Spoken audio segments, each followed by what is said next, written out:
All right, Jin said. Let's do it. Kaia activated the neural crown, watching as the delicate tendrils descended to make contact with Jin's skull.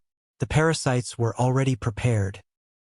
A swirling suspension of microscopic life forms in biocompatible fluid, each one carrying engineered genetic sequences that would hopefully create the emotional bridge he was paying for. You'll feel a slight tingling as they establish connection, she said, monitoring his vitals as the parasites entered his bloodstream through the neural port. Then a gradual sense of expansion. Like your emotional range is suddenly wider than normal.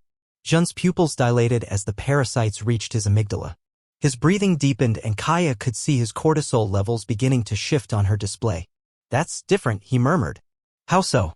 I can feel something. Like there's someone else in here with me. But not threatening. More like. He paused, searching for words. Like being alone in a house and suddenly realizing you're not alone, but instead of being scared, you're relieved. Kaia frowned at her readouts. The parasites were establishing connections faster than usual, and the neural pathway formation looked more complex than the standard emotional bridge patterns.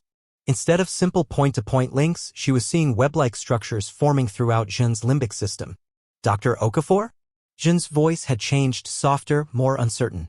I think something's wrong. Define wrong. I can feel her. Ms. Rivera. But she's not in the session yet, is she? She's in her cabin looking out at the stars and thinking about her ex-husband. She's wondering if she made a mistake leaving Earth. Jin's eyes widened. How am I feeling her emotions from across the ship? Kaia's hands flew across her control interface, pulling up ship-wide neural activity scans. What she saw made her stomach drop like a malfunctioning gravity generator. The parasites weren't just in Jin anymore.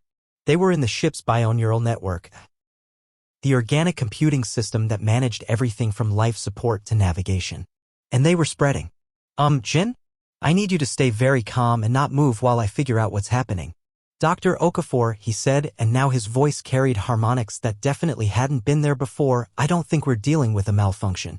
On her display, she could see parasite populations throughout the ship beginning to synchronize their activity patterns. Passengers in their cabins were showing elevated neural activity.